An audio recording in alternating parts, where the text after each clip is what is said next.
¿cómo son las personas felices? Sonrientes como tú. ¿Y qué más? Sí. Realmente se miden 3 grandes ingredientes que te voy a enumerar y luego explicar. La balanza emocional es lo más evidente. ¿Cómo te sientes? Pues la gente más feliz tiende a sentirse más contenta, alegre, esperanzada, ilusionada que triste o deprimida. El otro es la satisfacción con la vida. Imagínate una escalera con 10 escalones. El primero es la peor vida que te puedas imaginar. El 10º, la mejor vida que te puedas imaginar. ¿Dónde está tu vida hoy? Y el tercero es el segundo.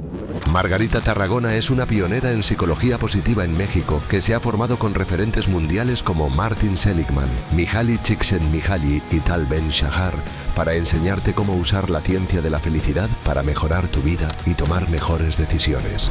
Hay investigaciones muy bonitas en las que han visto que las personas que están demasiado concentradas en ser felices son menos felices y que las personas más felices hacen algo que se llama priorizar la positividad, es decir, diseñar su día, su semana para que haya oportunidades de...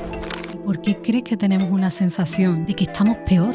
Porque la función de los medios es reportar sobre lo que no está bien. Hay una especie de desdén por la felicidad, que si eres feliz es porque eres ignorante. Solo los tontos son felices, la gente inteligente no puede ser feliz. Y bueno, eso me parece un error. ¿Es la felicidad contagiosa? Sí. Ah, qué bueno.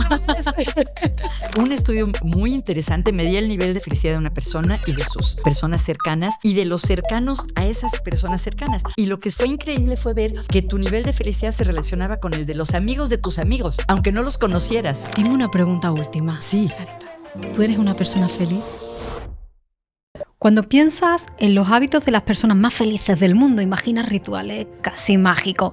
Pero la verdad es mucho más sencilla, porque la felicidad no es un destino al que llegas, ni una fórmula secreta que pocos conocen. Es lo que eliges cada día, es cómo interpretas tu historia, es lo que decides priorizar.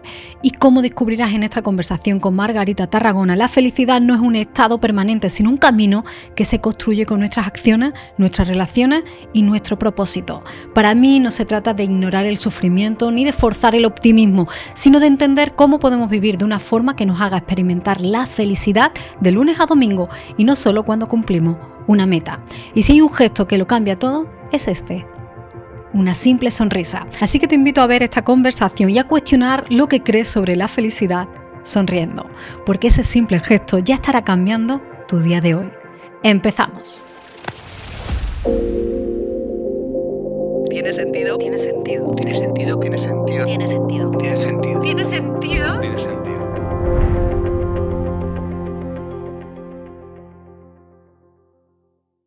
Hay dos cosas que me producen mucha felicidad. Una es el orden, tener cada cosa en su sitio ordenada. A mí me da paz. Y la otra es cuando todo fluye. Cuando no tienes que estar peleándote con 1000 cosas a la vez. Cuando todo encaja y entra en un estado de flow. Y en los negocios eso no suele pasar. Normalmente tienes 1000 herramientas. Una para la contabilidad, otra para la web, otra para el equipo, otra para la gestión de clientes. Y terminas perdiendo más tiempo organizándote que trabajando. Por eso me gusta tanto la propuesta de nuestro patrocinador de hoy, Odoo. Es una plataforma que integra todo en una sola plataforma, una sola herramienta: ventas, marketing, gestión de proyectos, todo en el mismo lugar. Literalmente es como tener el escritorio más ordenado del mundo, pero para tu negocio. Y claro, cuando tienes todo en un solo sitio, pasa algo curioso. Te das cuenta de cuánto tiempo estabas perdiendo antes. Dejas de saltar de una herramienta a otra, de copiar y pegar datos en 1000 Excel, de buscar correos con información que deberían estar en un solo lugar o de buscar contraseñas de esta o aquella plataforma. En Odoo todo está ahí, conectado, y de repente trabajar se siente como más ligero. Y cuando las cosas son más ligeras, fluimos mejor y, como veremos en la entrevista, somos más felices. Si quieres ver si Odoo encaja con tu negocio, puedes registrarte y probar todas las aplicaciones que quieras durante 15 días sin necesidad de tarjeta de crédito. Y si solo quieres una de sus muchas apps, las puedes tener gratis para siempre. Pruébalo ahora escaneando el QR que aparece en pantalla o haciendo clic en el enlace de la descripción. Y ahora que sabemos cómo ser más felices gestionando el negocio, veamos cómo ser más felices en la vida al completo con Margarita Tarragona. ¿La ciencia de la felicidad es lo que conocemos como psicología positiva? En general sí. Hablaremos más. La psicología positiva es un subconjunto, una orientación dentro de la psicología que estudia la felicidad, el bienestar, lo que funciona bien. Pero creo que tampoco es justo decir que es la única ciencia de la felicidad, porque, por ejemplo, hoy en día hay muchos economistas interesados en el estudio de la felicidad también. Aunque creo que en ese caso los economistas estudian qué relación hay entre ciertas, por ejemplo, el desarrollo económico en ciertas regiones del mundo y la felicidad de sus habitantes. Pero creo que en cuanto a la experiencia, el estudio de la experiencia y la felicidad, sí es justo decir que la psicología positiva es lo que se dedica a eso. Margarita, sé que has estudiado con la fuente, con los padres de la psicología positiva. Estamos hablando que te has formado con Martin Seligman, con Mihaly Csikszentmihalyi, y además tienes una relación, creo que también más cercana a Tal Ben-Shahar. ¿Cómo estar con esos fundadores, con los padres? ¿Qué conocimiento te ha dado a ti tan poderoso, especial, que ahora divulgas sobre psicología positiva? ¿Y cuáles son las lecciones más valiosas que has aprendido de la mano de los padres de la psicología positiva? Wow. Mira, con quien más estudié fue con Mihaly Csikszentmihalyi. Tuve la gran fortuna de llegar a la Universidad de Chicago y él era el director del departamento. Yo no sabía quién era. E incluso, ya voy a delatar mi edad, que igual la delata mi cara, no se llamaba psicología positiva. Él estudiaba la felicidad, las experiencias de flow, y no se había formado ese movimiento que después se llamó psicología positiva. Y después, a través de los años, tuve la suerte de colaborar con Tal Ben-Shahar, y con Seligman no es que haya estudiado, pero también tenemos contacto. Y bueno, hay tanto, pues he aprendido muchísimo de todos ellos. De Csikszentmihalyi creo que lo más importante, lo que fue un parteaguas en mi vida, que la psicología también estudia la felicidad, también estudia lo que está bien, no solo las psicopatologías, las neurosis. Y saber eso fue como, wow, así como un cambio de paradigma, como algo que yo sentía que había estado buscando, pero que no sabía que existía. Y bueno, sobre las experiencias de flow, él también estudiaba algo que le llamaba temas de vida. Si las personas tenemos como ciertos temas que son constantes, como un hilo conductor de nuestra historia. Y a nivel personal, pues más que aprenderle, le admiré y sigue siendo una inspiración para mí. Por un lado, que era un hombre renacentista, de esas personas que saben de todo. Sabía de historia, de arte, de geografía, obviamente de psicología, pero tenía una visión como grande de entender el contexto de los fenómenos y una gran humildad, ¿no? A pesar de ser un gigante, muchas veces se dice que alguien es un gigante intelectual, y a veces se exagera, pero creo que realmente lo era. Y a pesar de eso, era una persona sumamente humilde, que no le gustaba estar bajo el reflector. Y eso es algo que admiro muchísimo, que no sé si se puede aprender, pero realmente se me hace admirable, ¿no? De Seligman, lo que es que es tanto, podríamos pasarnos toda la entrevista hablando de eso. A Seligman le admiro que, bueno, huelga decir que todos son brillantes, ¿no? Eso ya ni lo menciono. Pero su capacidad de pensar en grande y ver hacia adelante y realmente crear un movimiento. O sea, su idea de la psicología positiva fue a raíz de que fue elegido como presidente de la APA, la American Psychological Association, y cada presidente tiene que tener como un plan de trabajo, un proyecto. Y el de él fue nada menos que cambiar la psicología para el siglo XXI, ¿no? Entonces, wow, es un proyecto grande. ¿Y cómo? Pues estudiando también lo que funciona bien. Narra en uno de sus libros que a raíz de una larga conversación con Csikszentmihalyi se les ocurrió como organizar a aquellos pocos que ya estudiaban la felicidad de una manera más coordinada. Le admiro su capacidad de liderazgo porque realmente desde cero, bajo su guía se ha creado un movimiento de miles y miles tanto de investigadores como de difusores de la ciencia de la felicidad. Y también le admiro y aspiro a dos cosas que no he logrado, que tranquilamente dice que no a muchísimas cosas porque está muy demandado. Mucha gente eso quiere decir que tiempo. Detrás de la felicidad hay noes. También. Y algo que contesta mails de una palabra o una frase. La primera Sin vez que me remordimiento. contestó, la primera vez que me contestó un mail que decía no se puede, casi me da un infarto. ¿Cómo es posible? ¡Qué dureza! Y luego entendí que es que porque contesta cientos de mails cada día. En cambio yo, por querer contestar bien, se me acumulan y se me acumulan. Bueno, pero eso es lo de menos, obviamente. Pues sí, su gran capacidad como investigador y de ser realmente tener una visión, ¿no? Una de las cosas que él estudia es la prospección, la capacidad de pensar y imaginar el futuro. Y creo que él lo vive, ¿no? Y de Tal Ben-Shahar también he aprendido muchísimo. Uno, la inspiración para ser una buena profesora de psicología positiva, ¿no? Tengo la suerte de trabajar en una gran universidad en México que se llama ITAM y dar clases de psicología positiva, también para la Universidad de Pensilvania. Y me ha ayudado a valorar la importancia de difundir con seriedad la ciencia. Yo a veces me sentía un poco como de segunda categoría porque no me dedico a la investigación. Aunque tengo un doctorado, no me dedico a la investigación. Y a veces en los congresos decía, pues es que yo soy solo practitioner, yo solo me dedico a aplicar o a enseñar.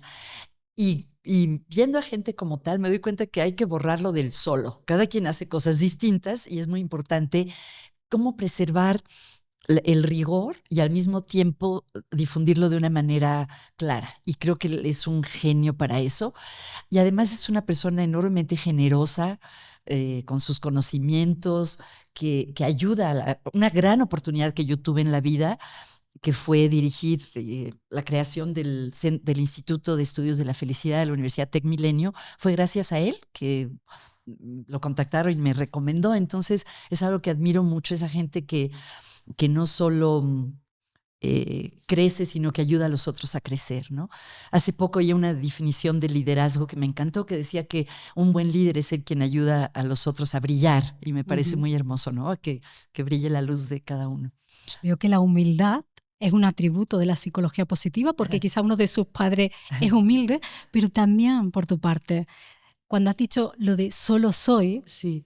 Margarita, eres pionera. Gracias. Y eres líder Gracias. en la divulgación de sí. psicología positiva, pensamiento positivo en el mundo hispanohablante. Gracias, muchas gracias. Entonces veo que la humildad está detrás de la felicidad, es lo que veo. ¿Será que...? Bueno, no, ¿sabes? Seguramente eso voy a hablar de las fortalezas de carácter, que son un conjunto de rasgos de personalidad que contribuyen al bienestar propio y pues al bienestar común. Y hay 24 cosas como el amor por el aprendizaje, la capacidad de liderazgo, el sentido del humor, la capacidad de perdonar, etc. Y una de ellas es la humildad. Y se ha visto que la única de las 24 que no se correlaciona con la felicidad es la humildad. Mira. Aunque yo creo que es una virtud muy importante. Pero vamos a dejarlo así, sí. Humildad como virtud para la vida. Exacto. Ahora entiendo, con esa pasión con la que nos hablabas sobre los fundadores, ¿qué te inspiraban de ellos? Entiendo también el calado que está teniendo en la sociedad en la psicología positiva. Y quizás por ello, universidades tan prestigiosas como Harvard, Stanford, están ofreciendo cursos sobre felicidad y son los cursos más populares entre los estudiantes. Así es, así es. Tal Ben-Shahar fue el pionero en eso en Harvard. Actualmente, por ejemplo, la Universidad de Yale, la profesora se llama Laurie Santos, cuenta que la primera vez que se abrió el curso vio que se llenó rápido y pidió un salón más grande y vio que se llenó rápido y pidió uno más grande. Total que le tuvieron que dar el gimnasio porque no cabían los alumnos. Y sí, creo que es algo muy real y muy... A mí me entusiasma, obviamente, ¿no? Porque creo que se puede contribuir mucho a la vida de las personas si, además de otras fuentes de conocimiento, de su propia crianza, de su experiencia, de los grandes clásicos y filósofos, también hay un pedacito que viene desde el estudio científico de la felicidad. Y a mí realmente me encanta. Fíjate, las clases en el ITAM, donde trabajo aquí en México, empezaron el martes pasado. Y el lunes pasado no podía dormir.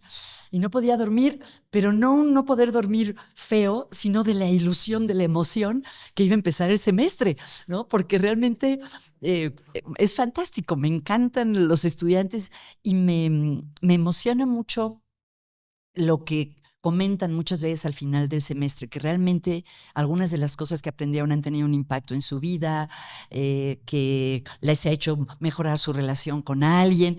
Realmente eso es súper satisfactorio, ¿no? ¿Crees que hay esa demanda también porque la sociedad cada vez menos feliz? Puede ser, porque sí, por un lado, aunque estamos hablando de la psicología positiva, es un hecho que la salud mental ha decrecido en los últimos años, especialmente entre los jóvenes. Hay más ansiedad, más depresión, entonces claramente que está eso. Y no sé si la sociedad en su conjunto es menos feliz, ¿no? Por ejemplo, en México, una entidad que se llama el INEGI, el Instituto Nacional de Estadística, Geografía e Informática, ya hace 12 años más o menos mide los niveles de felicidad, como otros países también, y hasta donde yo sé se ha mantenido bastante estable.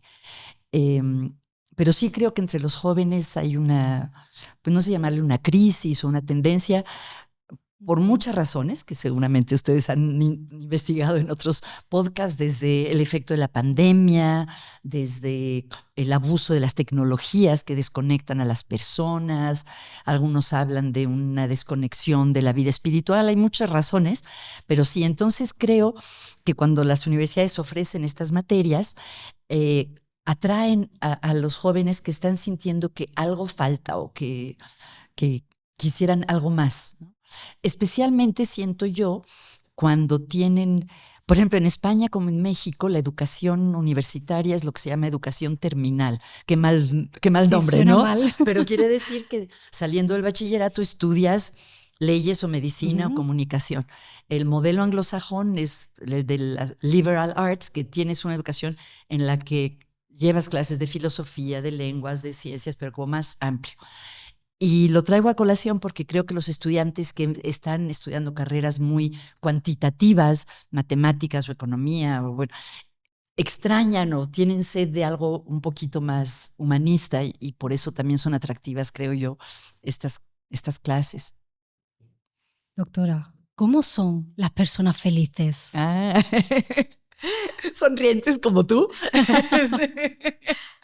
Trabajando de su pasión, Sí, como yo. sí, exacto. Mira, aquí la tenemos. ¿Y qué más? Sí. Bueno, cuando se define cómo se da la felicidad, generalmente se miden 3 grandes ingredientes que te voy a enumerar y luego explicar. Uno, la balanza emocional, otro, la satisfacción con la vida y otro, el sentido de vida. La balanza emocional es lo más evidente. ¿Cómo te sientes? Pues la gente más feliz tiende a sentirse más contenta, alegre, esperanzada, ilusionada que triste o deprimida, aunque todos nos sentimos algunas veces enojados, ansiosos, o sea, todas las emociones son parte de la vida. Pero en lo que se llama la balanza emocional, efectivamente, al final del día o al final del año, la gente más feliz experimentó más emociones de las llamadas positivas. Ese es un elemento. El otro es la satisfacción con la vida. ¿Qué tanto? A veces le preguntan a las personas, imagínate una escalera con 10 escalones. El primero es la peor vida que te puedas imaginar, el 10º la mejor vida que te puedas imaginar. ¿Dónde está tu vida hoy? Y generalmente podemos decir, pues estoy en 8, espero que no en 4, en fin. Entonces, esta satisfacción es el otro elemento.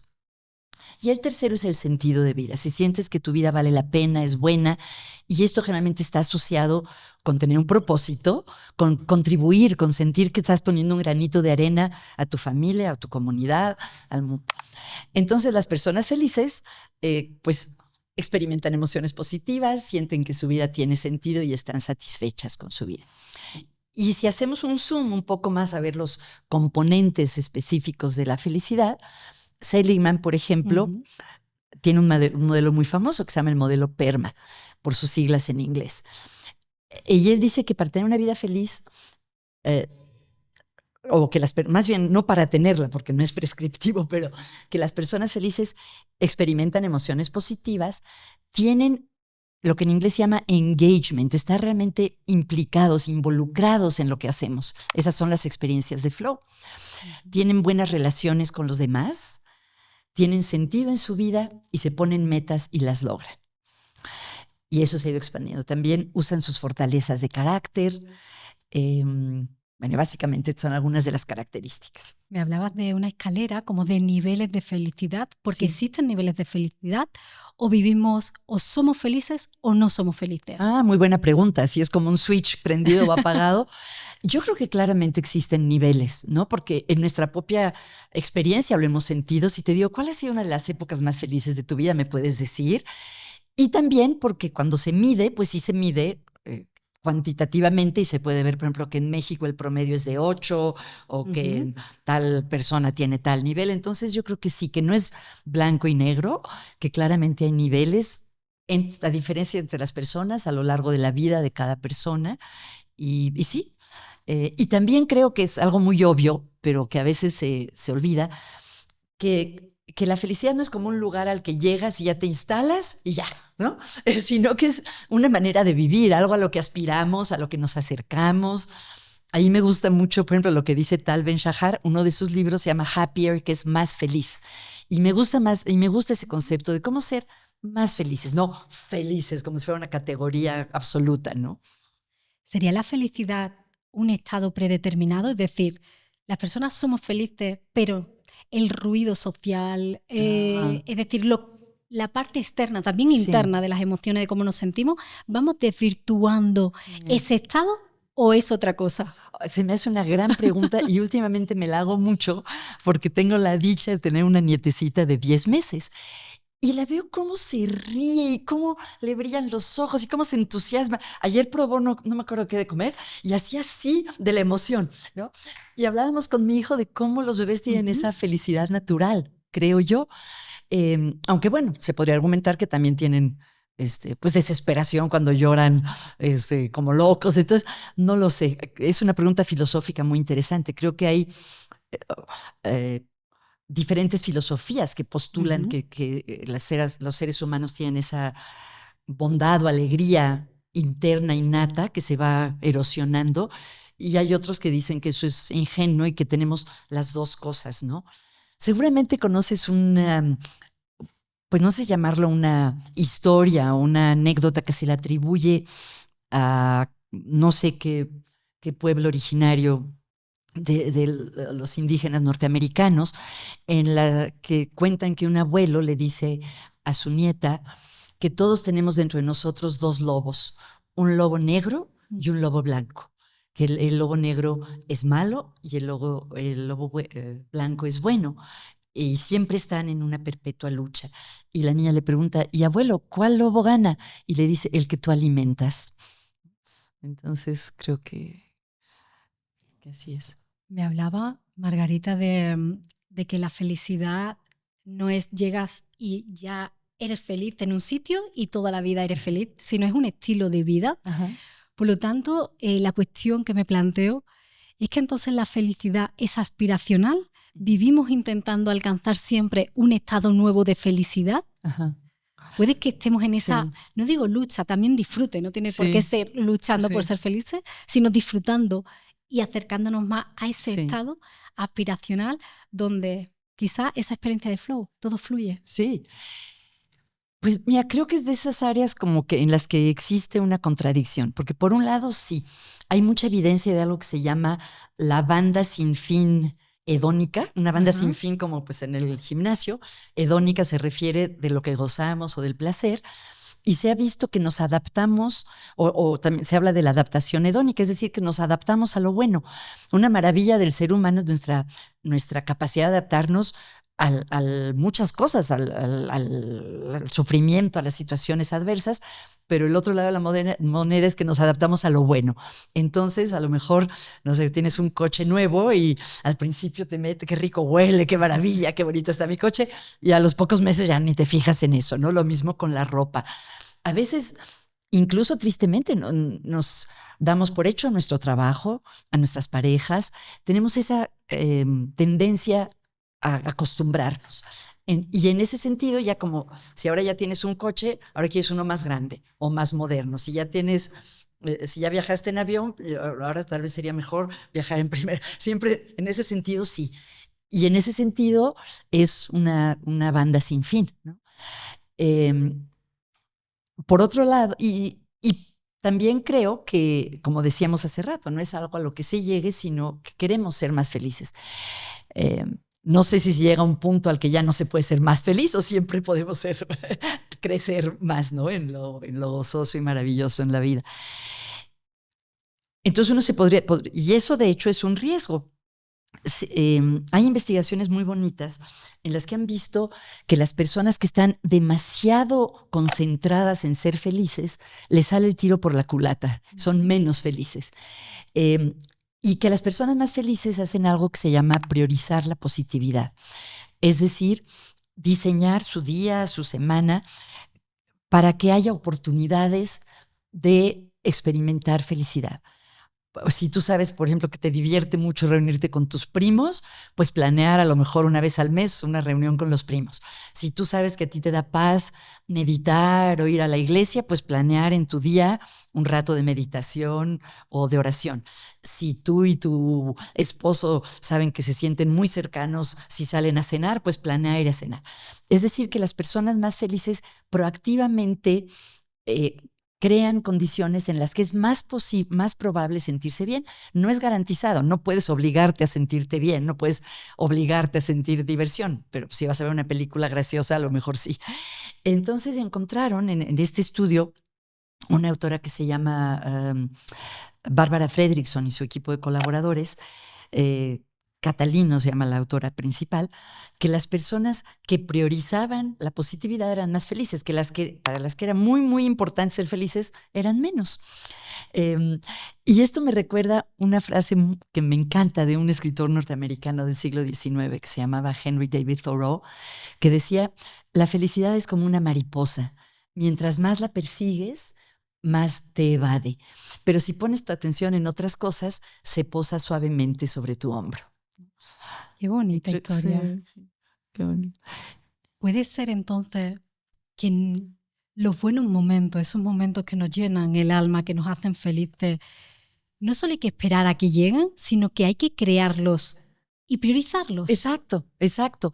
Y bueno, yo creo que cuando Thoreau decía poner la atención en otras cosas, hoy la ciencia nos ayuda a darnos ideas de en qué poner nuestra atención, en nuestras relaciones con los demás, en nuestras capacidades y cómo usarlas, en tener un propósito en la vida, contribuir a los demás.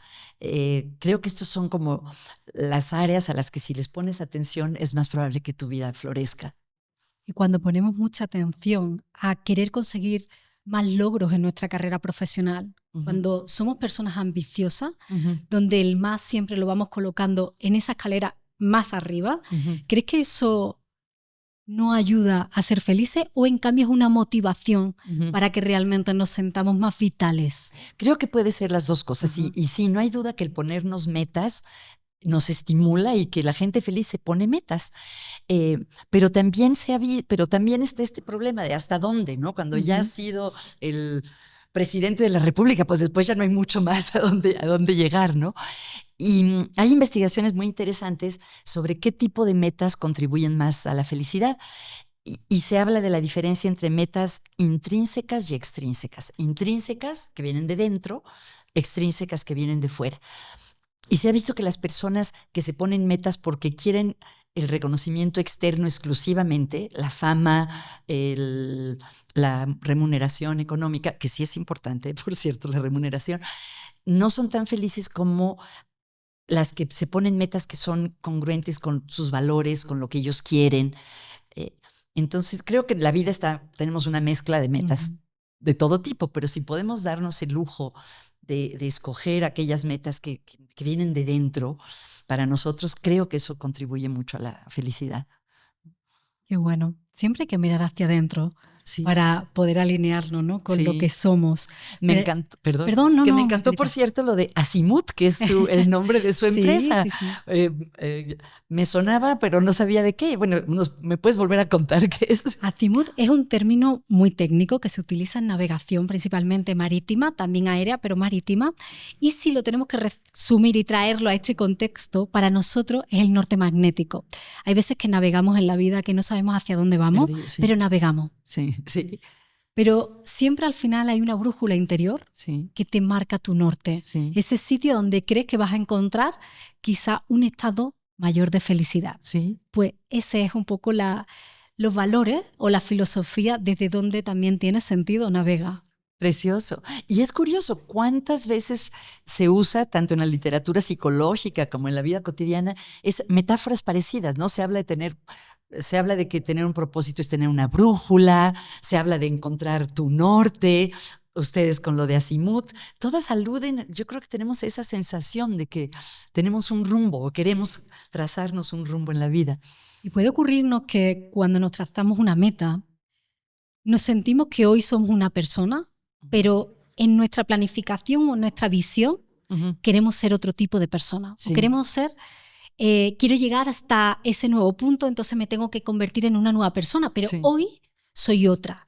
¿No existe cierta contradicción entre Sí. lo que soy y lo que seré? Y en esa búsqueda puede disminuir nuestros niveles de felicidad. Sí, pues puede ser una tensión productiva, ¿no? Una motivación.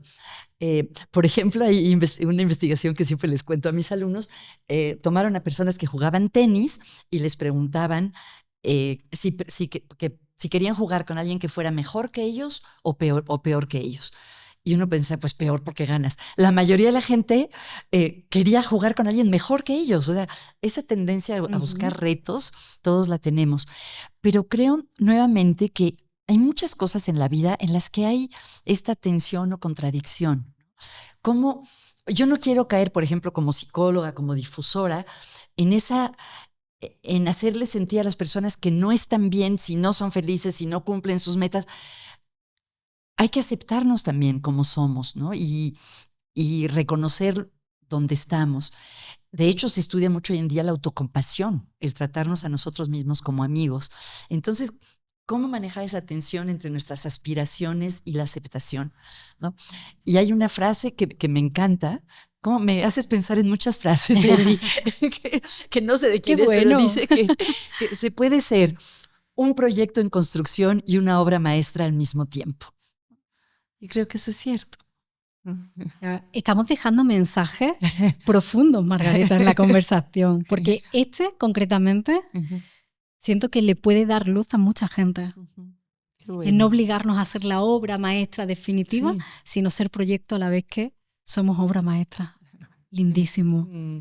No quería dejar en el aire algo que has comentado antes, cuando has dicho que la felicidad no es prescriptiva. Sí. ¿Esto quiere decir que ser feliz no es obligatorio? Sí. Bueno, la psicología positiva, cuando sus fundadores la crearon, enfatizaron mucho que no era algo prescriptivo. ¿A qué se refieren? Que la ciencia, cualquier ciencia, estudia las cosas como son y las describe. Pero no se trata de decir, mira, tú para ser feliz, tienes que hacer esto y esto y esto. Tú debes de hacer esto y esto. Más bien esto es lo que se ha encontrado. A ver si a ti te hace sentido, si tiene sentido para ti, y tú escógelo, ¿no? Pruébalo. Con mis alumnos cada semana hacemos lo que llamamos un experimento, que tomamos algo que se ha investigado y ellos lo tienen que poner en práctica y probar, pero como un experimento que a lo mejor te funciona a ti y a lo mejor no te funciona, ¿no? Y sí creo que esto es importante y que es algo difícil de preservar. Sé que tú eres comunicadora. ¿Cómo, por un lado, expones lo que se ha encontrado, pero que no se vuelva una prescripción, una receta, ¿no? Para cómo ser feliz en 5 pasos sencillos. Y sí, como lo que tú decías, algunos hablan de la positividad tóxica, aunque no me gusta ese término, o como la idea de que, uy, si no soy feliz, soy una persona deficiente. Son estados, ¿no? Por los que, de hecho, Seligman, de quien hemos hablado, no le gusta y ya hace años que no habla de felicidad. Él dice que hay que hablar de bienestar. ¿Te puedo preguntar a ti qué término te gusta más, felicidad o bienestar? Es que este podcast va sobre bienestar. Entonces, para mí la palabra bienestar. Porque al final, si cogemos la palabra bienestar, te lo dice todo. Estar bien. ¿Qué más se puede pedir a la vida, ¿no? Cuando te sientes bien, cuando estás alineado. Cuando nosotros, por ejemplo, decimos aquí que trabajamos el bienestar físico, el bienestar mental, emocional, el financiero y el espiritual. Súper importantes. Yo creo todos. que si alineamos todo esto, la palabra felicidad sale. Me encanta. Y bueno, y creo que también hay cosas interesantes de los diferentes idiomas, porque en español tenemos la diferencia entre estar feliz y ser feliz. Una de las críticas de Seligman es de la palabra happy en inglés o being happy es porque en inglés no hay esa distinción. Y algunos piensan en el ser feliz como momentos, ¿no? Estoy feliz porque me ascendieron o porque me hicieron una fiesta sorpresa. Y sí, pero también creo que hay personas que son felices por su manera de vivir. Pero estoy de acuerdo contigo y qué bueno que mencionas, por ejemplo, lo financiero. Hasta hace poco muchos modelos del bienestar no lo incluían y sabemos que es súper importante. Y para muchos que no estudiamos carreras que tienen que ver con economía o con administración, ha sido un hueco enorme en nuestra formación. Totalmente. Yo estaba pensando, Margarita, estamos hablando y veo profundidad en tus palabras, en tus estudios, en la frase, ¿no? que nos trae. Pero sí se trata la psicología positiva desde el mantra que me digo por la mañana y ya soy feliz. Y hoy estoy sintiendo en nuestra conversación que para ser feliz hay que pararse. Y quizá hay que hacerse preguntas. Sí. Y hay que alinearse con ese propósito, con ese sentido de la vida. Es decir, que entender hoy la psicología positiva como lo estamos haciendo, creo que no tiene nada que ver con lo que fuera. O las redes sociales han divulgado sobre psicología positiva. Estoy de acuerdo contigo completamente y de hecho muchas críticas, por ejemplo, entre mis colegas, entre otros psicólogos, piensan que la psicología positiva es algo light, que es algo superficial, que no se llega a lo profundo y creo que es por una falta de conocimiento, ¿no? La definición de psicología positiva, si más rigurosa, es el estudio del funcionamiento óptimo de las personas y de los factores que permiten a los individuos y a las comunidades vivir con plenitud. Entonces ahí hay ¿la puedo desmenuzar un poco? Claro. Por un lado está lo de científico, ¿no? Hay muchas fuentes de conocimiento sobre qué es una buena vida. La filosofía es importantísima y lleva milenios pensando en la felicidad, ¿no? La psicología apenas lleva 20 y tantos años. Pero lo que aporta es esta parte científica, de estudiar, por ejemplo, a las personas que se dicen más o menos felices y qué las caracteriza, como tú preguntabas. Estudiar si hay cosas que las personas pueden hacer y aumentar sus niveles de felicidad. Estudiar qué función tienen o para qué sirven las emociones agradables. Entonces, es esta parte científica. ¿Y qué es lo que nos ayuda a vivir con plenitud? Muchas personas piensan que la psicología positiva es pensar positivamente, decirme solo cosas buenas. Hay personas que piensan que la psicología positiva es nada más pensar cosas buenas, decirte cosas bonitas, y es algo mucho más complejo y mucho más grande que eso, ¿no? Y pues qué bueno que lo menciones, no es nada más pensar cosas buenas. Bueno, quizá hay que llevar un poco el control de la mente, de esos pensamientos negativos, a ver qué hacemos con ellos. Sí. Pero claro, estamos hablando de bienestar. No solo puede ser una frase que me cambie el mood del día, sino que necesitamos quizá entender que el bienestar se puede controlar. Sí, de hecho Martin Seligman tiene un ejercicio muy bonito. Él dice que los componentes del bienestar hay que imaginarlos como el tablero de un avión. Yo digo de un coche porque nunca, pero ya ves que el piloto tiene el altímetro, los vientos, la gasolina, no sé cuántas otras cosas, ¿no? Entonces nos podemos imaginar, y de hecho es un ejercicio que hago con mis estudiantes, imaginarse un tablero de un coche con un medidor de las emociones positivas, otra de las experiencias de flow, otra de las relaciones con los demás, otro de nuestro propósito de vida, otro de nuestras metas, y periódicamente pensar, ¿cómo estoy? ¿Cómo me estoy sintiendo? ¿Cómo van mis relaciones con los demás? ¿Estoy teniendo esa posibilidad de estar totalmente metido, concentrado en lo que hago? ¿Cómo me siento en cuanto a mi sentido de vida? ¿Cómo voy con mis metas? Como para irnos pues realineando, ¿no? Tampoco hay que hacerlo todo el tiempo, porque se ha visto que las personas que están muy, muy centradas en autoobservarse todo el tiempo, resulta que son menos felices, porque están como demasiado ensimismadas y parte de la felicidad está en ver hacia los otros. Veo que la felicidad al final es propiamente un estado de flow. Bueno. Es como fluir con la vida, fluye con la felicidad. Qué interesante. Bueno, los estados de flow es un estado de conciencia que se da cuando estás totalmente concentrada en lo que haces y estás usando tus habilidades para enfrentar un reto y en ese momento no te estás juzgando, en ese momento estás totalmente metida en eso. A lo mejor después dices, me quedó bien, no me quedó bien, pero es esa capacidad de Csikszentmihalyi decía, es un estado de éxtasis, en el sentido que la palabra griega éxtasis es dar un paso de lado, un paso atrás, y en ese momento no estás pensando, sino totalmente haciendo, metido en lo que haces. Ese momento en el que el tiempo pasa y no te das Exacto, cuenta. eso es una de las características justamente que dices, no puede ser, ya llevo 2 horas haciendo esto, ¿no? ¿Cómo entramos en ese estado de flow? ¿Surge de manera natural? Ajá. ¿O podemos crear experiencias o momentos para entrar en ese estado de flow? Creo que los deportistas lo llaman la zona. La zona, le dicen, sí. Las dos cosas, surge de manera natural. Si ves a los niños, sé que tú tienes niños, los niños cuando están jugando entran en ese estado que le llamas ya es vete a cenar o es hora de ducharse y ¿cómo? ¿No? Y creo que en nuestra propia vida se da de manera natural. Cuando experimentas, si aprendiste a tocar un instrumento o a jugar ajedrez o a cocinar, a tejer, en fin. O sea que sí se dan de manera natural. Pero también podemos favorecerlos y sobre todo quitar los obstáculos que impidan entrar en estos estados. El peor enemigo del flow es la distracción, porque para entrar en flow te tienes que concentrar, bien sea en hacer un rompecabezas o hacer la tabla de costos de la empresa o en escribir un artículo, tienes que concentrarte. Y si está sonando el celular, si te llega la notificación en tu computadora que tienes un mensaje, si suena, hay mucho tráfico fuera de tu ventana, no te puedes concentrar y eso ya para el estado de flow. Totalmente. O sea que uno es tratar de concentrarse, no hacer multitasking, no tener prendido el celular. Otro tiene que ver con encontrar esa zona de que hablan los deportistas, que tiene que ver con la relación o la proporción entre qué tan difícil es una actividad y cuánta habilidad tienes para ella. Uh-huh.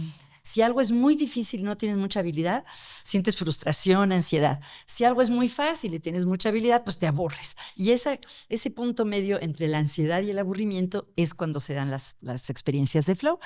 Y ahí lo podemos ir ajustando. Por ejemplo, si tocas piano y hay una pieza que ya te aburriste, pues te pones una más difícil. Y la gente lo hace de manera espontánea, ¿no? Al final, superarnos a nosotros mismos Ajá. nos ayuda a crecer personalmente, y eso también está alineado pues seguramente con esos estados, esos momentos donde nos sentimos mejor con nosotros mismos, claro, más felices. Claro, sí, definitivamente. Para entrar en estados de flow necesitamos concentración. Pero ¿cómo hacerlo cuando el trabajo está lleno de distracciones? Correos, notificaciones, documentos desperdigados. Imposible. Ahí es donde aparece para ayudarnos nuestro patrocinador de hoy, Odoo, con todas las herramientas de tu negocio en un solo lugar. Eliminas el caos y puedes dedicarte a lo que realmente importa, sin perder tiempo, sin cambiar de pantalla cada 2 minutos. Abres Odoo y en un solo vistazo ves tus facturas, el estado de tus proyectos y las tareas pendientes de tu equipo. Maravilloso, ¿no? Todo sincronizado sin tener que ir de una app a otra.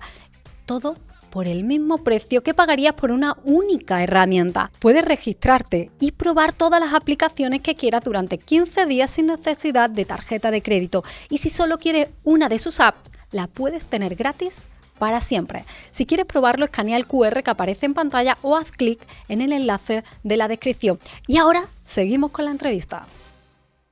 ¿Y cómo se relaciona la felicidad con el hecho de que lo queramos hoy en día, que todo suceda ya? Con el tiempo, porque tenemos una meta, pero queremos que la meta se cumpla mañana. Sí. Esperar que el proceso sea lo que disfrutamos, no el resultado. Definitivamente. ¿Cómo manejamos ahí frustración, expectativa y felicidad? Sí. Eso es muy importante y no es un mérito de la psicología positiva. La psicología del desarrollo y de la personal hace un siglo ha estudiado la importancia de poder posponer la gratificación, de poder esperar, ¿no? Desde esperar a que te den algo que quieres, no sé, si quiere el niño comer un dulce antes de la comida, pues lo puedes tener después, cuando ya todos acabemos de comer. O si eres un atleta, pues tienes que entrenar mucho para tener la sensación de logro de subir al podio. Está muy bien documentado que esa capacidad de controlar nuestros deseos, nuestros impulsos, por una meta a más largo plazo es súper importante y es algo de lo que caracteriza a una persona madura, a una persona adulta. Y efectivamente, la tecnología actual y cómo las tecnologías le dan forma a la sociedad y viceversa, hace muy difícil el esperar. Estamos acostumbrados a que todo sea instantáneo. Oye, le escribí a mi amiga hace media hora y todavía no me responde. ¿Estará enojada conmigo? Pues no, no puede ser. Entonces, en resumen, una larga respuesta, pero el punto es que sí que hay que aprender a postergar. ¿Podrías hablarme de qué son las identidades preferidas que desarrollas en tu libro? Ay, muchas gracias. Fíjate que una de las áreas que me ha interesado mucho es cómo integrar la psicología positiva de la que hemos estado hablando, los hallazgos sobre el bienestar, sobre la felicidad, con otra de la psicología que se llama psicología narrativa, que propone que las personas entendemos nuestra vida como una historia o como varias historias. No vivimos lo que nos pasa como eventos azarosos, sino que los integramos como una historia que nosotros entendemos. Y de hecho se ha visto que las personas, que el sentido de vida de las personas en parte tiene que ver con entender tu propia historia. Entonces, algunos autores, los que han creado una terapia que se llama terapia narrativa, dicen que a veces las personas sufrimos porque nos hemos hecho una historia dominante sobre nosotros mismos, una historia que nos limita, que restringe nuestras posibilidades. Por ejemplo, yo soy una persona, yo soy incapaz, no se me da el estudio. Y va creando eso como su manera de verse a sí mismo. Yo no soy una persona buena para la escuela, para los estudios. Y puede tener implicaciones, a lo mejor deja de estudiar. ¿Y de qué se trata de las historias alternativas? Una vez que identificas esa historia que te sientes incómodo, que no te deja ser todo lo que tú crees que puede ser, las historias alternativas son otras posibles maneras de interpretar lo que has vivido. Y si lo haces en un proceso de coaching o terapéutico, se trata de encontrar evidencia de cuándo sí te ha ido bien, cuándo sí has demostrado que eres capaz, cuáles han sido algunos de tus logros más importantes. Si le preguntara a tu madre de qué se siente más orgullosa de ti, ¿qué me diría?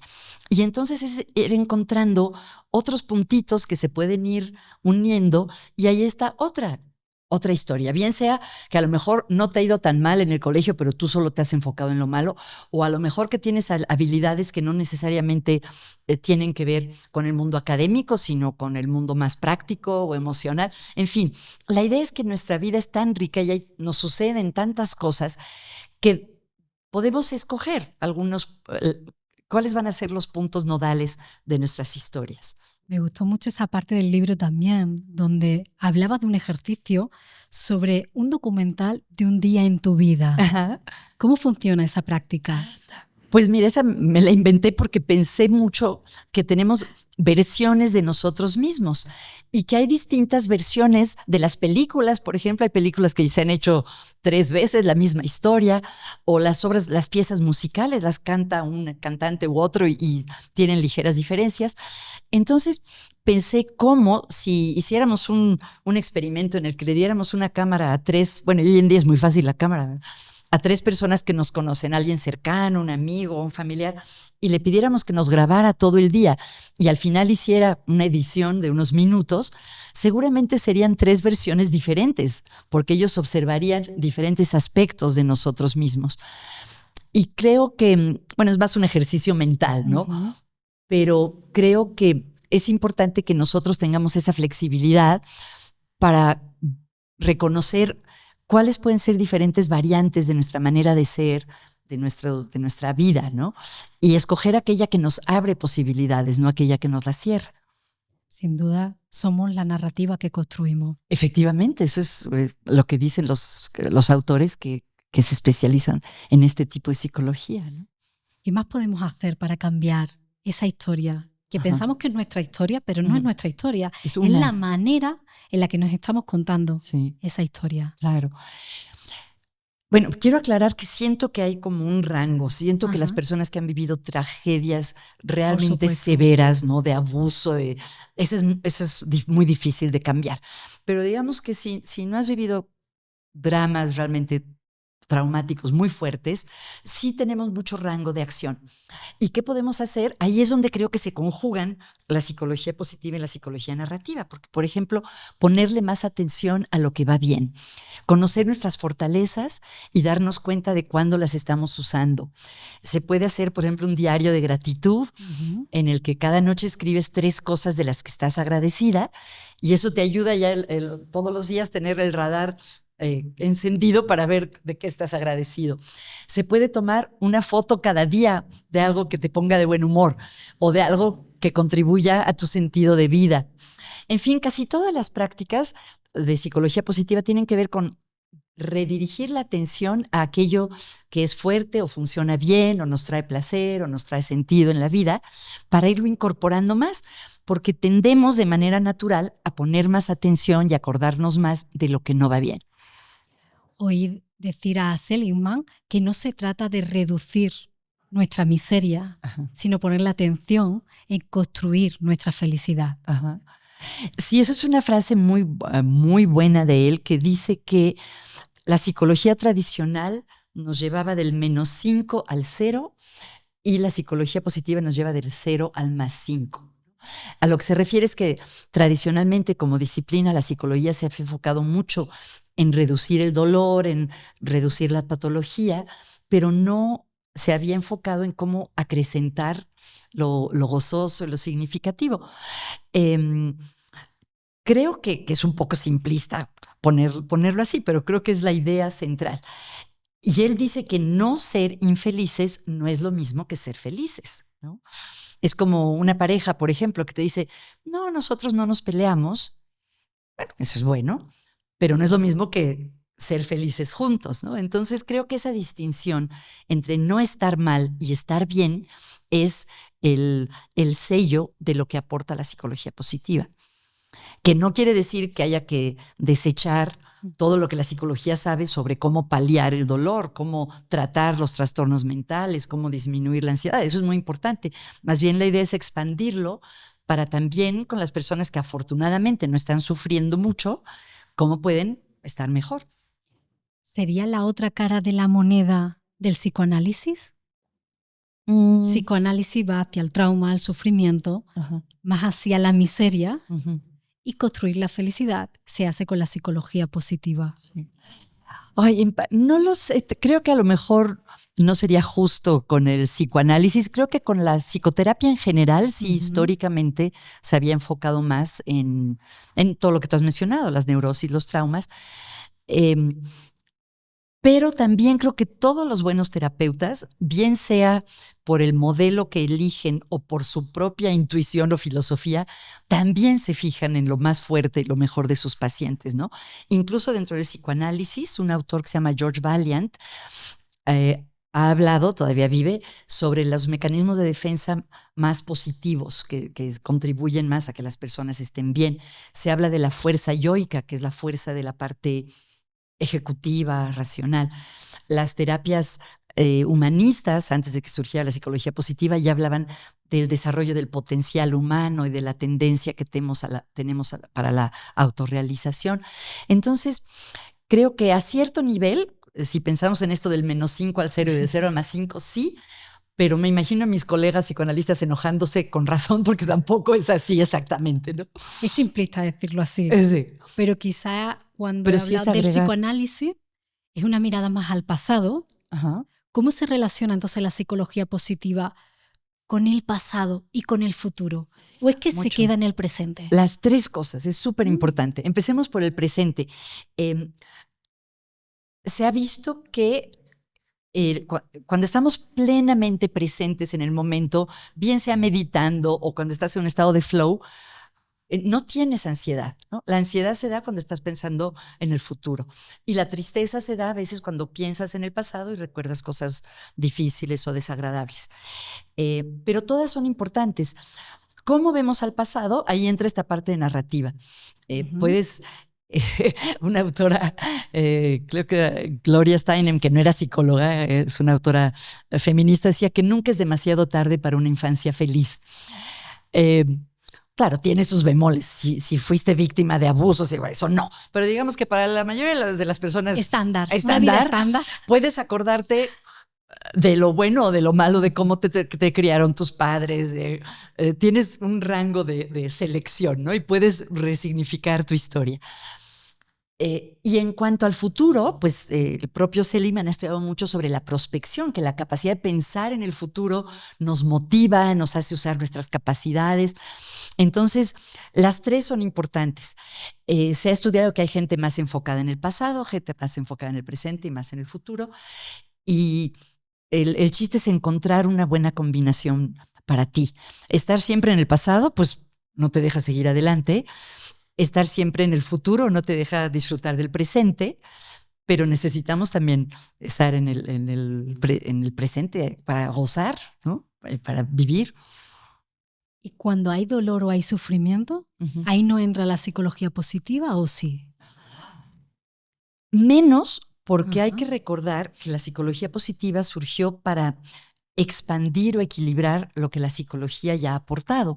Y en la psicología, a través de las décadas, hay mucho conocimiento y muchas cosas que se pueden hacer sobre los traumas, las neurosis, la psicosis, las relaciones conflictivas. Entonces ya hay todo iba a decir armamento, no me gusta la palabra armamento, no, una caja de herramientas que se pueden usar para eso.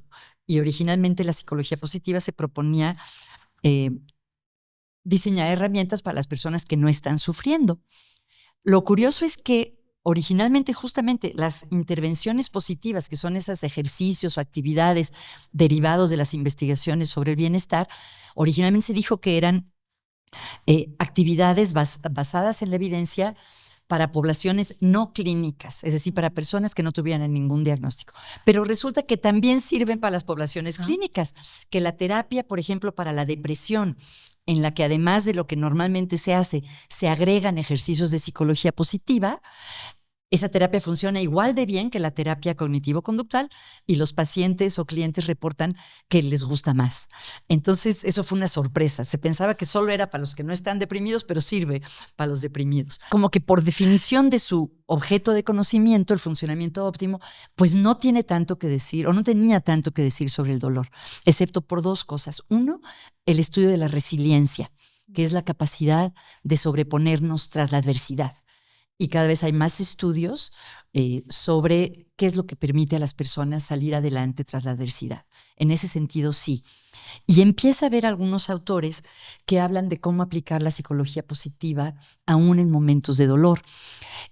Y en algunos casos, de manera muy conmovedora, hay una mujer que se llama Lucy Hone, que escribió un libro que se llama Duelo Resiliente, en el que habla de cómo, tras la tragedia de que muriera su hijita de 12 años, que bueno, es inimaginable ese dolor, ella había estado, antes de que sucediera, había estado estudiando sobre resiliencia con Seligman, se había ido a Pensilvania a estudiar, ella es de Nueva Zelanda, y cómo cuando ocurrió esta tragedia inimaginable en su vida, se puso a aplicar algunas de las cosas que había aprendido y le ayudaron, pues, a sobrevivir, a salir adelante.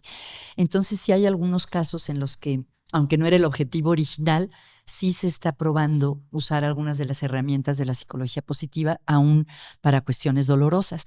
Pero ahí creo que es importante pensar en que el objetivo de la psicología positiva originalmente era tener una ciencia más equilibrada, mantener todo lo que sabemos sobre cómo ayudar ante el dolor y las dificultades y ampliarlo para tener también herramientas para florecer.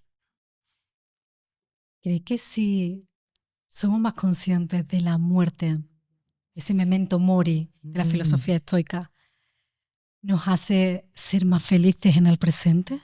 Uy, quisiera decir que sí. Y de hecho, sabes que hay un gran auge en el pensamiento estoico, sí, en la vida contemporánea, que parte es que acuérdate, te vas a morir. Hay un libro que me encanta que se llama 4000 semanas, que dice que si tienes suerte y vives 80 años, tienes 4000 semanas. ¿Cómo las vas a usar? Pero me traumé porque el libro es muy popular y tienen también mercancía y tienen un calendario. ¿Lo has visto? Tengo. ¿Lo tienes? Tengo en la oficina. Pues yo No me lo compré porque vi que ya no me quedaban mucho dinero. No sé si eso me hacía más feliz, pero creo que sí nos puede hacer vivir con más propósito, más alineados con nuestros valores. Oye, me da pena, es que me vienen muchas frases. No sé qué tienes, Eli. Una Dejémoslo frase. que fluya. Las puedes editar, Rita. No, por favor. Oscar Wilde, el rey de las frases, de los aforismos, decía: ser joven es pensar que tienes tiempo, ¿no? Y creo que el tener conciencia de que no tenemos mucho tiempo en cualquier momento es útil, ¿no? Ahora, ¿cómo aceptarlo y tampoco deprimirte por eso, ¿no? Porque puede ser que cuando va avanzando la edad, quizás tienes más urgencia por ser feliz, si no lo has sido, o no tienes también esa parte de tu vida que tú te has sentido satisfecha o plena con lo que has vivido. Pero ¿crees que hay un momento en la vida, y me refiero a la edad, no por algún trastorno mental donde empiezas a distorsionar algunas realidades, sino más la evolución natural del ser humano, que a determinada edad ya no piensas en la felicidad? ¿O la felicidad no caduca? Yo creo que no caduca, pero sí creo que a veces las personas nos volvemos menos ambiciosas y más capaces de apreciar lo que hemos tenido y lo que tenemos y de dar prioridades, ¿no? Hace poco hubo un evento muy bonito en México que se llamó el Circuito de la Esperanza con Martin Seligman, y fue un homenaje a Martin Seligman. Fue hermoso, vinieron otros ponentes como Tal Ben-Shahar, entre otros. Fue una cosa muy conmovedora. Al final, una ovación a Seligman enorme. Se le llenaron los ojos de lágrimas. Y al final dijo que la única palabra que le venía a la mente es una palabra en hebreo que no me acuerdo, y entonces arruino la historia, pero lo ponemos lo guardamos, después, sí, en un rótulo. que quiere decir suficiente. Que hay ciertas tradiciones en las que anualmente uno se recuerda que tiene lo suficiente, y él lo dijo y me llegó al corazón porque obviamente es un hombre muy ambicioso que se ha planteado metas enormes.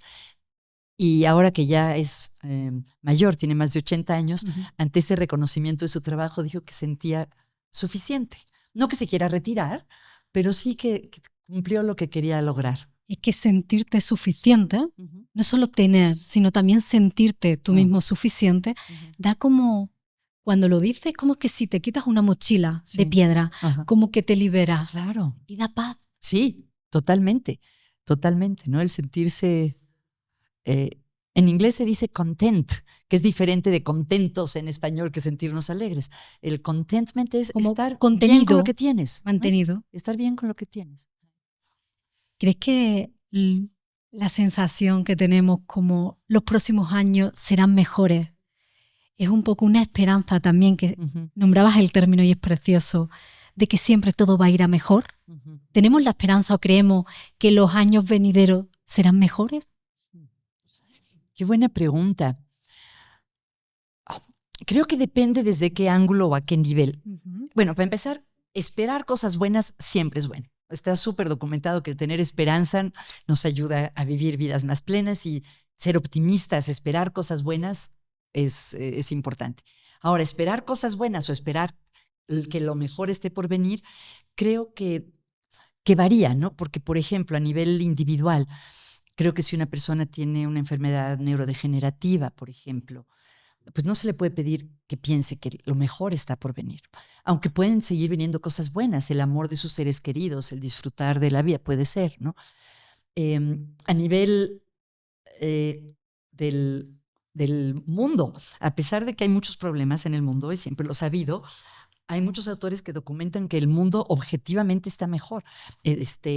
Steven Pinker, Gary Poole, y hay diferentes autores que dicen, bueno, o sea, la pobreza extrema ha bajado de manera impresionante, y algunos autores creen que estará erradicada del planeta dentro de 5 años. La mortalidad infantil, si la comparamos con la época de tus bisabuelos o de mis abuelos, o sea, a mi abuela se le murieron 2 hermanitos y era común que se muriera mucha gente. La mortalidad materna se ha reducido muchísimo. El hoyo de ozono ya se ha cerrado. O sea, a nivel del mundo estamos mejor. Estamos mejor. Entonces, creo que... Y también depende de tus creencias religiosas. A lo mejor, si crees en la vida después de la muerte, también puede ser que lo mejor esté por venir. Entonces, creo que en general es una buena filosofía, pero con una dosis de realismo, porque creo que puede ser cruel con las personas que sufren, reclamarles que no se sientan muy ilusionadas con lo que viene, ¿no?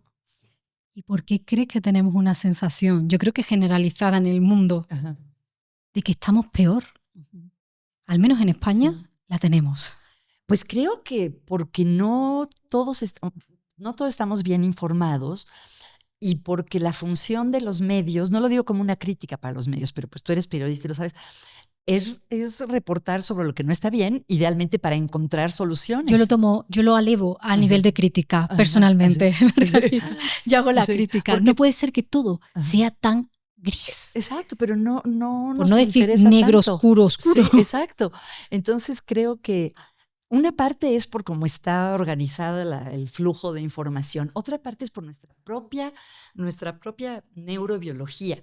Las personas tenemos el sesgo cognitivo de negatividad, que es que biológicamente estamos programados para poner más atención a los peligros, a lo que no está bien. A la supervivencia. Entonces una parte es biológica, otra es cultural. Y luego también creo que hay cosas como, no sé si decir ideológicas, de que, no sé cómo sea en España, pero creo que en las culturas que conozco más, la mexicana y la norteamericana, hay una especie de desdén por la felicidad, que si eres feliz es porque eres ignorante, porque solo los tontos son felices, la gente inteligente no puede ser feliz. Y bueno, eso me parece un error, ¿no? ¿Y cómo haríamos un punto de partida para decir, soy consciente, veo las noticias, consumo negativismo y pienso que puedo vivir la vida desde una perspectiva más positiva? Sí. ¿Cómo rompo con esas gafas con las que veo hoy la realidad y mi vida, o mi mundo interior y exterior, para empezar a tener una vida más alineada con un estado de felicidad superior? Y eso me lo pregunto mucho porque como muchos de mis colegas son politólogos, sociólogos, creo que ven con mucho escepticismo esta cuestión de la psicología del bienestar, porque ¿cómo? Cuando tantas mujeres sufren de violencia, cuando hay tales disparidades económicas, y es cierto. Y a la conclusión que he llegado de momento es que el ritmo, los años de la vida individual y el ritmo de la sociedad son diferentes. Rara vez la sociedad cambia de una manera radical en pocos años. Entonces, ¿cómo combinar eso? Que mi vida es una y es breve, y cómo la voy a aprovechar al máximo y al mismo tiempo no poner ojos ciegos a los problemas. Y yo creo que una de las soluciones está en contribuir en lo que podamos, ¿no?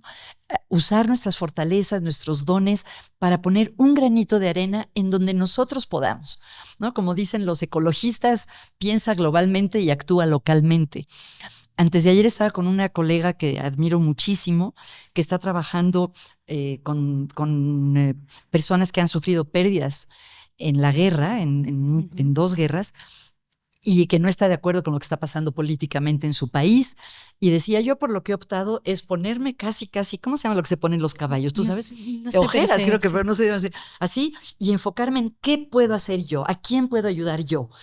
Y creo que es una buena filosofía. No sé si es una respuesta completa, pero creo que sí, ¿no? Concentrarme en lo que sí puedo hacer, disfrutar lo que hay disfrutable y contribuir en lo que pueda aportar, ¿no? ¿Y es la felicidad contagiosa? Sí. Ah, qué bueno. Sí lo es. Bueno, tú con esa sonrisa ya la contagias, Eli. Sí, hay estudios muy bonitos en los que han visto que las emociones se contagian, no solo la felicidad, también las emociones difíciles. Y, por ejemplo, un estudio muy interesante medía el nivel de felicidad de una persona y de sus personas cercanas y de los cercanos a esas personas cercanas. Y lo que fue increíble fue ver que tu nivel de felicidad se relacionaba con el de los amigos de tus amigos, aunque no los conocieras. Eso es muy raro, porque de tus amigos es obvio, pero es esa especie como de que se va esparciendo, ¿no? ¿Qué prácticas le podemos dar a una persona en su día a día para sin olvidar también el dolor y lo que está pasando fuera, pero decir, oye, voy a poner atención en lo que yo puedo hacer conmigo? Sí. No para ser la persona más feliz del mundo, sino para sentirme un poco mejor conmigo. Así. Exacto. ¿Qué puede hacer? Hemos dicho antes el diario de gratitud. Exactamente. Pero hay pequeñas cosas que parecen insignificantes, pero que ayudan y que un poquito de pocas cosas al final es un mucho para sentirnos más plenos. Exacto. ¿Qué prácticas podemos incorporar en nuestro día a día? Wow, hay muchas. Una, la gratitud. De los que ya me conocen me van a odiar porque siempre la recomiendo, pero es que... Yo también, es bueno, tengo un journal. Exacto. Donde agradecemos. En nuestro journal 7 hay un apartado de gratitud. Qué bonito. Y con los niños es bonito hacerlos también al final del día. ¿Qué fue lo mejor de tu día? Entonces, uno, la gratitud. Dos, cuidar nuestras relaciones con los demás. A veces... no le damos por hechos a nuestros familiares o a nuestras parejas, dedicarle tiempo a la gente que queremos. No olvidar la parte del bienestar físico, que no hemos hablado mucho hoy, pero tú has tenido grandes expertos en cuestiones de ejercicio, nutrición, sueño. Realmente es súper importante movernos físicamente, aunque no seas triatleta, aunque no te entrenes para un maratón, tener actividad física todos los días, dormir bien, ya con eso es más probable que tengas un buen día. Y conocer y usar tus fortalezas. Aquello que haces bien, lo que se te da, lo que los demás reconocen en ti como tus mejores capacidades, conocerlas y ponerlas en práctica. Esas son algunas de las muchas cosas que se pueden hacer. Cuando decía lo que los demás ven en ti, esa validación externa, que aunque la teoría nos diga que hay que validarlo solo con uno mismo y no necesitar la validación externa, pero cuando nos validan externamente, somos más felices. O al menos ese día que te dicen un halago, eres más feliz. Claro. Entonces yo hay veces que siento contradicción cuando me dicen algún halago o hablan que le encanta el podcast, que es su podcast favorito. Es como sí, pero bueno, es como hay veces que yo misma, por intentar no buscar o no tener esa validación externa para no condicionar nada de lo que hagamos, esa teoría o esa información, impacto que han tenido las redes divulgadores sobre mí, que yo misma me privo de conectarme o con ese halago, con esa validación exterior, pero sinceramente a mí me hace feliz. Claro, yo creo que somos seres sociales, claro que sí, necesitamos, o sea, ¿cuál es el peor castigo que se le puede dar a un prisionero? Estar en aislamiento. Nos necesitamos porque además la identidad no es algo que tengas dentro de ti y ya, es algo que constantemente se está revitalizando, modificando en nuestra relación con otros. Entonces yo creo que sí es muy importante y de hecho se ha estudiado que el importar es un ingrediente. ¿Y a qué se refiere? Por un lado, que los demás nos hagan sentirnos valorados y también tener oportunidades de agregar valor, ¿no? Que sintamos que nosotros también aportamos. Y, por ejemplo, en el caso de las fortalezas, pasa algo muy interesante. A veces nuestras fortalezas, como nos parecen tan integrales, tan naturales sobre quiénes somos, no las vemos como fortalezas. Y hace falta que alguien te diga, oye, pero qué generosidad tienes, qué generosa eres. Pues tú como así eres, no lo habías pensado. Entonces yo creo que más que pensar, o sea, estoy de acuerdo y hemos hablado que no hay que hacer las cosas solo por obtener esa fama y ese reconocimiento, pero tampoco... negar que vivimos en relación y que es importante para todos sentirnos valorados y poder aportar valor. Me imagino que a la ciencia o esta parte de la ciencia de la felicidad le queda mucho por investigar y por traer, porque es reciente. Claro. ¿En qué línea se está investigando hoy en día sobre felicidad? Muchísimas. Una en la que yo veo mucho potencial y crecimiento es en las relaciones y las conversaciones, tú que a eso te dedicas. Cada vez hay más evidencia que de todos los ingredientes de la felicidad, que son importantes, probablemente el más importante es el de las relaciones interpersonales. Entonces, entender mejor cómo crear y mantener buenas relaciones de todo tipo, de pareja, padres e hijos, en los ámbitos laborales, entre equipos. Yo creo que ahí hay mucho. Y algo que casi no se ha estudiado y a mí me interesa, y a ti también sé que te interesa, Eli, es el poder de la conversación, porque no es la única vía de relacionarnos, pero es una muy importante. Entonces, ¿de qué manera nuestras conversaciones contribuyen a tener vidas más plenas y poder florecer? Me parece algo súper interesante. Desde luego, porque no es porque me dedique a ello, pero yo creo que las personas, al menos que ponen intención en que el diálogo sea constructivo, en que haya un diálogo no de hola, ¿cómo estás? Y ya está, que es importante preguntar a las personas cómo están. Pero tomarte un momento para escucharlas, porque si no es en automático, ¿no? Claro. O sea, pasar del automático al estar presente en una conversación, yo creo que tiene que hacer a las personas más felices. Seguro. Y ya la ciencia nos lo traerá próximamente y lo veremos. Seguro que sí, seguro que sí. Mil gracias, Eli. Tengo una pregunta última. Sí. Margarita, muy importante. Sí. Quizá la más importante y no te la había hecho todavía. ¿Tú eres una persona feliz? Siento que en general sí, pero tengo pues, altibajos como todos, ¿no? Pero en general sí. Está bien oírlo, ¿eh? Sí.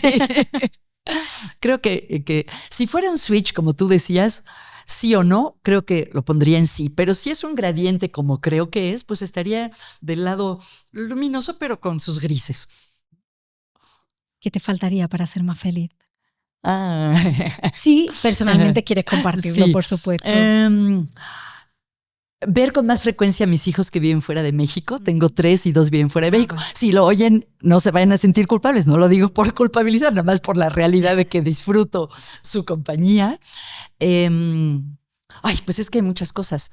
Que fuera mejor mi país en general, en el sentido de un Estado de Derecho y una democracia funcional. Y bueno, que seguramente en cada una de las áreas podría pensar una vez. Margarita, ha sido un placer compartir este espacio sobre entender más la psicología positiva, porque personalmente yo, hasta que no me he preparado esta conversación, nunca había profundizado tanto. Sabía que era tener pensamientos positivos, pero después dije, no, aquí hay mucho más. Ay, Eli, pues... Porque no solo es pensamientos positivos, es conectarlo con la felicidad, con un estado interior, con un anhelo, una esperanza de que todo va a ir mejor, pero ¿cómo lo hacemos gradualmente? Sin pensar que lo único que importa en la vida es ser millonario. Entonces creo que tenía mucho sentido, Margarita, tener este espacio, poder conversar contigo, y estoy tremendamente agradecida de que hayas venido a compartir este rato con nosotros y a compartir tu conocimiento. Gracias, gracias, gracias. A ustedes, para mí ha sido un honor de verdad y un placer. Muchísimas gracias, Eli. Gracias.